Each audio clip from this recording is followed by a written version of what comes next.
Right now, the ice situation around Petermann Island and the quickest route to Petermann Island is choked with ice.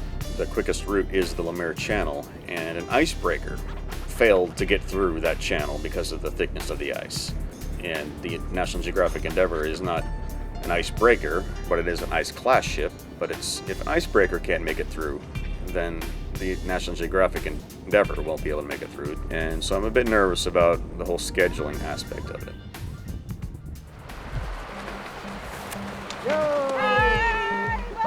There'll be 3 other researchers along with me that I'll be following around during the course of the 8 to 9 days that I'm going to be there. Basically, I'm just going to be documenting what they're doing in their day-to-day lives and how they live and what they're doing and why what they're doing matters.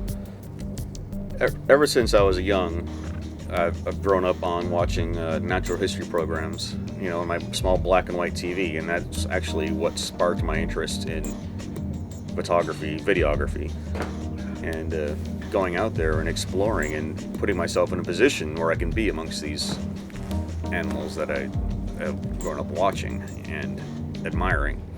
And being on Petermann puts me in a position to document some very special animals that are suffering at the hands of climate change. And if that story can get out there, then that's all the more better for me. I mean, I feel like I'm making a difference. 4 years of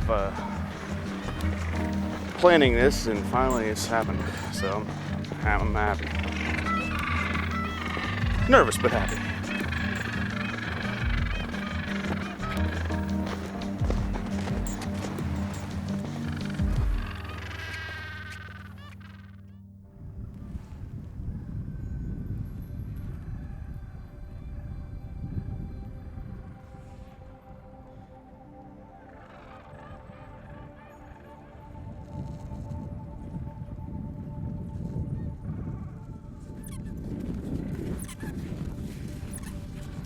I'm Melissa Ryder, and I'm the field camp manager here at Petermann Island, our field camp for the National Science Foundation in Antarctica and for Oceanites Research Organization.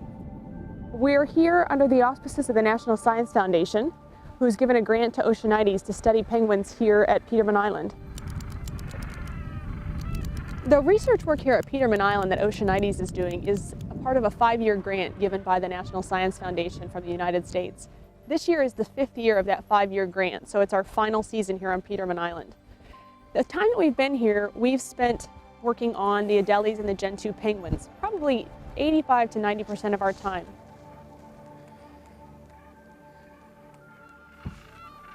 It's perhaps hard to understand why we should be looking in such detail at penguins.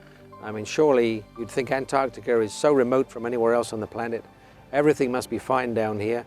And the birds that we're looking at are probably not suffering and are carrying on their lives pretty much as they have done for thousands of years. But sadly, that story is not true. And we're realizing more and more that our own lives are inextricably tied up with the lives of these penguins. Why? Because the climate is changing here in Antarctica faster than almost anywhere else on the planet. And we've been quite shocked to see the change in average temperatures here.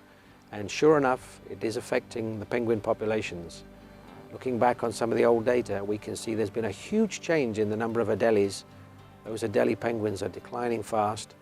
And by comparison, the Gentoo penguins, which are sub-Antarctic, more oceanic species, are increasing very rapidly here.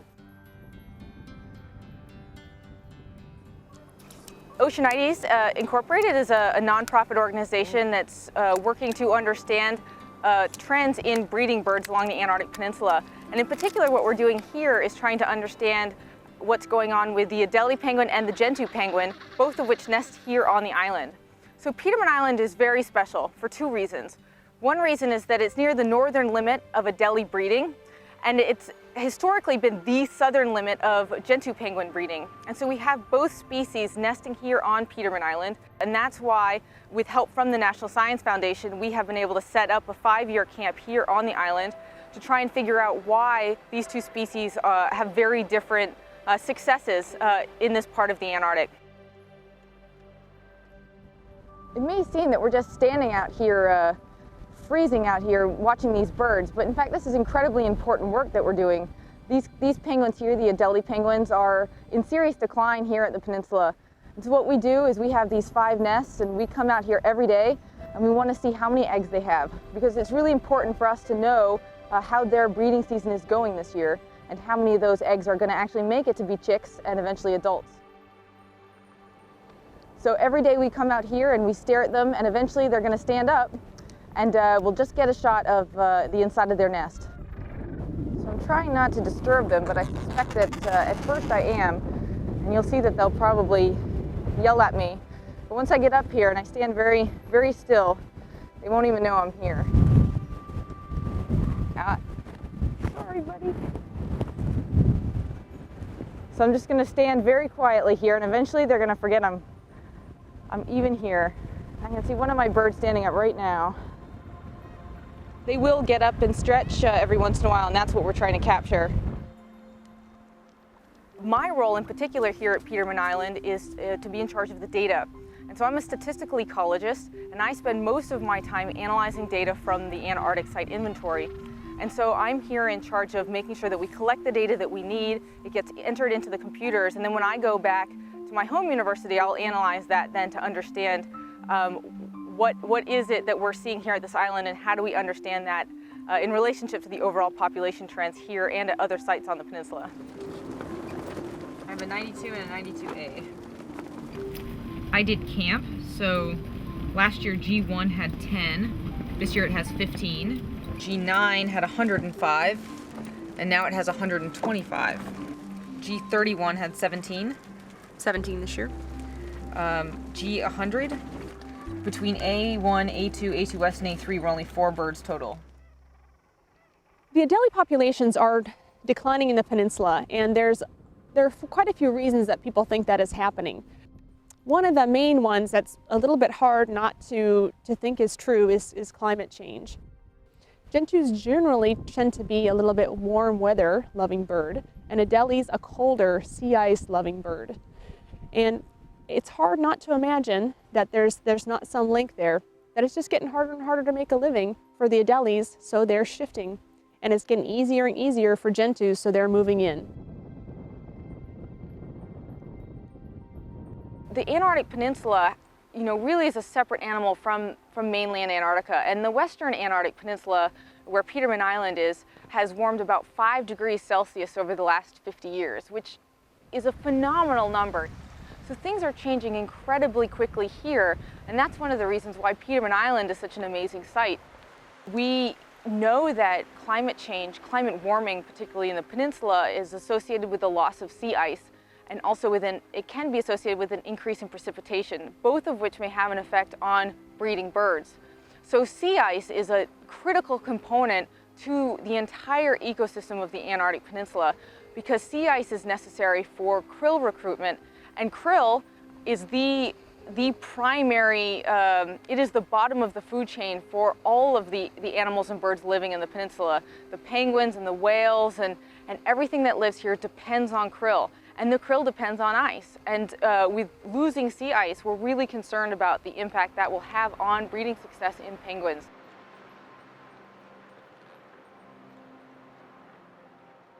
As a seabird biologist, we've always known that seabirds were crucial in understanding some of the key changes in our planet. We know this is the blue planet, and that's because 7/10 of our planet is ocean. And so the seabirds, which have been around for millions of years, the penguins, for example, have been living in this environment very successfully for over 40 million years, which is 20 times longer than we've been here. They are very dependent on what happens in the ocean. There's nothing to feed on here in the islands and on the lands of Antarctica. All the food is in the ocean. And for seabirds, they become a bit like the canary in the miner's cage. It tells you just something about the health of your own environment. And when things change in the ocean, they affect seabirds, and penguins here are the best indicators of that.